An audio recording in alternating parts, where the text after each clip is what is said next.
ہم نے انسان کو محنت اور مشقت ہی میں پیدا کیا. محنت، مشقت، تکلیف یہ ہر انسان کا مقدر ہے، کرنی ہی ہے.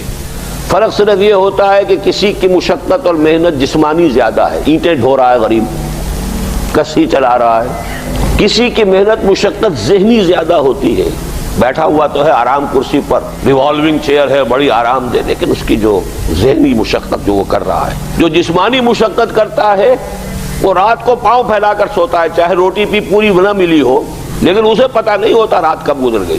اور یہ دوسرے جو ہوتے ہیں انہیں رات کو بھی نیند نہیں آتی، مخملی گدیروں پر بھی نہیں آتی. انہیں ضرورت ہوتی ہے ہپنوٹکس کی بھی، سیڈیٹیوز کی بھی، ٹرینکولائزرز کی بھی، یہ ساری چیزیں وہاں چلتی ہیں، اس لیے کہ ان کی جو کوفت ہے وہ کسی اور قسم کی. لیکن بچا ہوا کوئی نہیں ہے. محنت، مشقت، قرآن نے اتنی قسمیں کھا کر اللہ نے کہا ہے. ہم نے انسان کو، یہاں کسی انسان کی تخصیص نہیں ہے.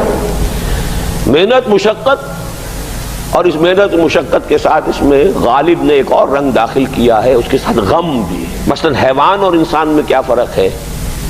بیل ہے، کولو چلا رہا ہے، مشقت تو وہ بھی کر رہا ہے. بار برداری کا اونٹ ہے، بوجھ ڈھو رہا ہے ادھر سے ادھر تک، محنت تو وہ بھی کر رہا ہے. انسان محنت بھی کرتا ہے، مزید اس کو رنج اور غم جو سابقہ اس کو پیش آتا ہے. بیل کو پتہ بھی نہیں ہوگا میری کو اولاد بھی ہے، نسل بھی ہے، وہ کوئی بیمار ہے، کس حال میں ہے.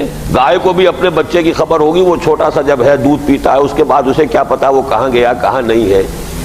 انسان کو جو تکلیفیں جھیلنی پڑتی ہیں، پھر جو غم جھیلنے پڑتے، وہ حیوان کے لیے نہیں ہے، یہ انسان کے لیے. اسی لیے کہا غالب نے کہ قید حیات و بند غم اصل میں دونوں ایک ہیں. موت سے پہلے آدمی غم سے نجات پائے کیوں؟ تو یہ مشقت اور غم دونوں کو شامل کر لیجئے. انسان کا معاملہ حیوان سے بدتر ہے اس پہلو سے. کبھی کسی بیل کو، اونٹ کو وہ صدمہ نہیں ہوا ہوگا کہ بیٹا نے سینے تان کر کہا ابا جان آپ چھوڑیے، آپ کیا باتیں کرتے ہیں، آپ دقیانوسی باتیں کرتے ہیں، اب زمانے کا رنگ بدل گیا. وہ جو بوڑھے باپ کو جو اس وقت صدمہ پہنچتا ہے، یہی ہے وہ جس پر میں نے اپنی جوانی کھپائی ہے، جس میں میں نے اپنے آپ کو انویسٹ کیا ہے. آج یہ میرے سامنے کھڑا ہو کر کیا کہہ رہا ہے؟ اور یہ تو میں نے بڑی ہلکی مثال دی ہے. گالیاں دینے والے بھی ہیں، ماں باپ کو قتل کرنے والے بھی ہیں. مرتا نہیں ہے بڈھا کہ یہ مرے تو مجھے یہ ساری جائیداد ملے اور مجھے آزادی حاصل ہو. اے انسان، تجھے مشقت پر مشقت جھیلتے ہوئے، محنت پر محنت کرتے ہوئے ہی آگے بڑھنا ہے، اور پھر اپنے رب کے حضور میں پیش ہونا ہے. یہ اور مصیبت ہے. کسی اونٹ اور کسی بیل سے محاسبہ نہیں ہے وہاں. اس روز کہے گا کافر کاش میں مٹی ہوتا، انسان بنا ہی نہ ہوتا میں، جسے آج ہم بہت بڑا شرف سمجھ رہے ہیں، شرف انسانیت. کاش کہ میں مٹی ہوں، یہ انسان کی حیثیت مجھے دی ہی نہ جاتی کہ میں آج یہاں کھڑا ہوں جواب دے کے. حضور نے فرمایا کل نفس یغدو فبائع نفسہ فموتقها وموبقها. ہر انسان جب صبح آنکھ کھلتی ہے، رات کے سونے تک وہ اپنے آپ کو بیچتا ہے. کوئی جسمانی مشقت اپنی بیچ رہا ہے، شام کو 100 روپے لے کر آیا ہے، اس نے اپنی جسمانی محنت بیچی ہے نا. کسی نے اپنی ذہنی محنت، ذہنی صلاحیت بیچی ہے، چاہے وہ ڈاکٹر ہے، چاہے انجینئر ہے، کوئی اور ہے، وہ اپنی ذہنی صلاحیت بیچ رہا ہے بیٹھا ہوا اپنے کلینک میں، اپنے آفس میں. بائع نفسہ، اپنے آپ کو بیچتا ہے. یہ بیچنا تو ہر ایک کا ہے، ہر شخص بیچ رہا ہے اپنے آپ کو. کوئی بدبخت وہ ہے جو یہ ساری مشقت جھیل کر بھی رات کو جہنم لے کر آیا ہے، کر مشقت بھی جھیلی اور لے کر بھی آیا آگ کے انگارے، اس لیے کہ حرام کاروبار کیا. کوئی وہ ہے جو اس مشقت کے بعد اپنے نفس کو جہنم کی آگ سے چھٹکارا دے کر آتا ہے. بیچا، جائز جگہ بیچا، جائز طریقے سے بیچا اس نے بھی، محنت اس نے بھی کی، مشقت اس نے بھی کی، لیکن اس نے اپنی مشقت کے نتیجے میں اپنے آپ کو برباد کر لیا. تو جب آزمائش میں کوئی پڑے گا تو پتا چلے گا نا کہ کھرا ہے یا کھوٹا ہے. آزمائش میں نہیں آیا، امتحان میں نہیں آیا، کوئی تکلیف آئی نہیں، تو وہ کھرے اور کھوٹے گڑبڑ رہیں گے، ملے جلے رہیں گے. دودھ کا دودھ اور پانی کا پانی جدا نہیں ہوگا. کیا لوگوں نے یہ سمجھا تھا کہ وہ چھوٹ جائیں گے صرف یہ کہنے پر کہ ہم ایمان لے آئے اور انہیں آزمایا نہ جائے گا؟ ہم نے تو آزمایا ہے ان سب کو جو ان سے پہلے آئے. تو یہ تو یوں سمجھیے کہ اس راستے کا ایک مستقل معاملہ ہے. جو آئے سوچ سمجھ کر آئے کہ یہ شہادت گاہ الفت میں قدم رکھنا ہے. لوگ آسان سمجھتے ہیں مسلمان ہونا. جس نے کہا آمنت باللہ، ہم نے آزما لیا. سچ مچ کا یہ ہم پر ایمان کا دعوے دار ہے یا جھوٹ موٹ کا دعویٰ کر رہا ہے؟ یہ سچ مچ کا عاشق ہے یا جھوٹ موٹ کا عاشق ہے؟ ظاہر بات ہے کہ امتحان نہ ہو، آزمائش نہ ہو تو کیسے ان کے مابین تمیز ہوگی؟ کہہ تو دیا سب نے آمنت باللہ. اب ذرا تھوڑی دیر کے لیے ہم بھی اپنے گریبانوں میں جھانکے. ہم بھی کہتے ہیں نا اللہ کا ہمارا ایمان ہے اللہ پر، آخرت پر، رسول پر، رسول کا عشق کا بھی دعویٰ ہے.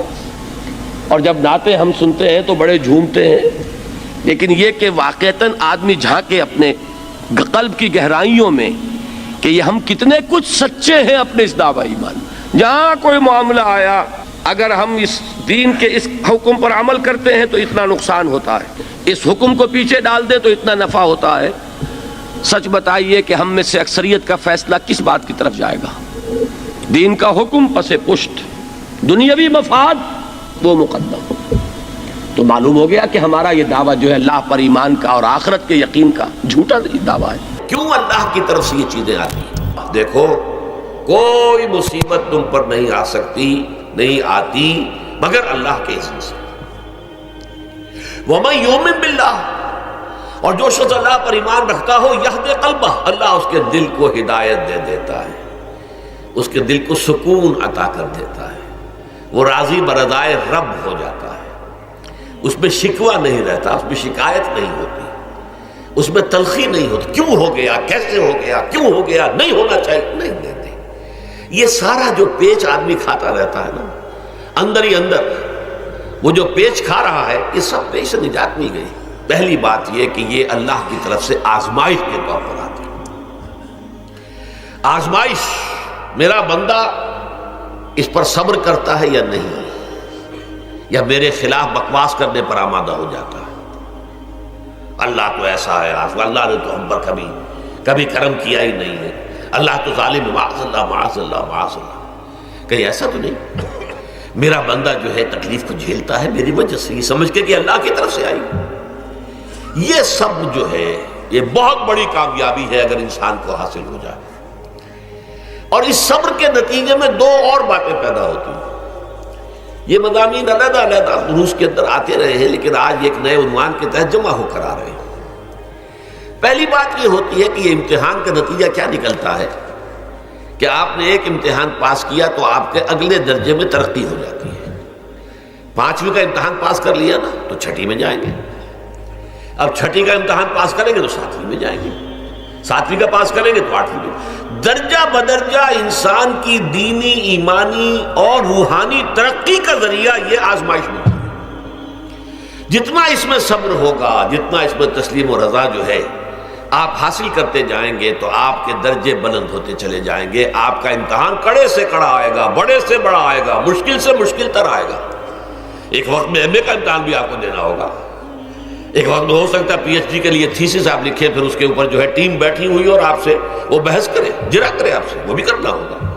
لیکن یہ کہ اگر پرائمری ہی میں فیل ہو گئے تو اس کا سوال ہی پیدا نہیں ہوتا کہ کبھی آپ ایم اے کا یا پی ایچ ڈی کا تھیسس بھی لکھیں.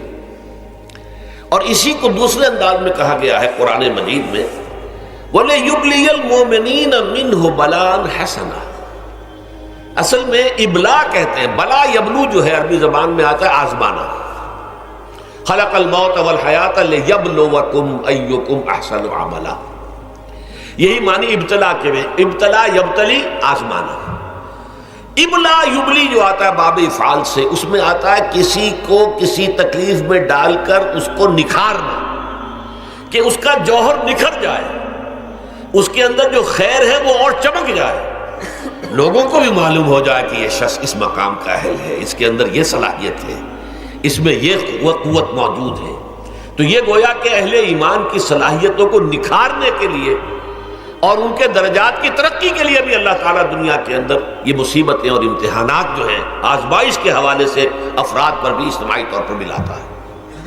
اور ایک اس کا اور بھی ہے، اہل ایمان پر اس طرح کے ابتلاء و آزمائش کی ایک نوعیت اور بھی ہے، اور وہ یہ ہے کہ جو بھی آپ سے غیر ارادی طور پر یا یہ کہ آپ نے کوئی گناہ ارادی طور پر بھی کر لیا، اللہ تعالیٰ اس کی سزا اسی دنیا میں دے کر آخرت کی سزا سے محفوظ کر دیتا.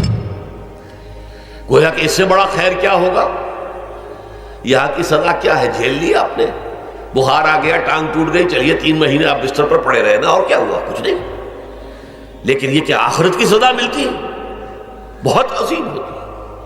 لہذا کفارہ بناتا ہے اللہ تعالیٰ ان جو بھی گناہ ہو گئے ہیں، غلطیاں ہو گئی ہیں، ان کا کفارہ اللہ تعالیٰ بندہ مومن کے لیے. حضور کی ایک حدیث ہے، اس کا متن مجھے اس وقت یاد نہیں ہے، کہ مومن کا معاملہ عجیب ہے، اسے کوئی تکلیف پہنچتی ہے صبر کرتا ہے، وہ اس کے گناہوں کا کفارہ بن جاتا ہے، اور اگر کوئی خوبی ملتی ہے تو اللہ تعالیٰ کا شکر ادا کرتا ہے، اس کے درجات بلند ہو جاتے ہیں۔ تو یہ معاملہ جو ہے اللہ تعالیٰ کی طرف سے بندہ مومن کے حق میں خیر، کہ در حقیقت اس کے ان گناہوں کی پاداش کہ جو اس نے یہاں کر لیے ہیں یہی دنیا میں دے کر دھو دیا جائے، پاک کر دیا جائے۔ جیسے آپ کو معلوم ہے دھوبی جو ہے کپڑے کو بھٹی میں چڑھاتا ہے، گرم پانی میں ڈالتا ہے کہ ڈالتا ہے تاکہ اس کا میل نکلے، اس کے آگے پٹکتا بھی ہے ذرا اس کو تاکہ وہ میل اچھی طرح چھٹ جائے اس سے۔ اسی طرح اگر دنیا میں ہمارے میل چھٹ جائیں، دنیا میں اگر ہمارے گناہ دھل جائیں تو یہ بڑے نفع کا سودا ہے، بڑے نفع کا سودا ہے، بڑے نفع کا سودا ہے۔ اس اعتبار سے آپ غور کیجئے کہ اگر یہ حقائق ہمارے سامنے رہے تو کیا کوئی تکلیف دنیا کی ہمیں بھاری محسوس ہوگی؟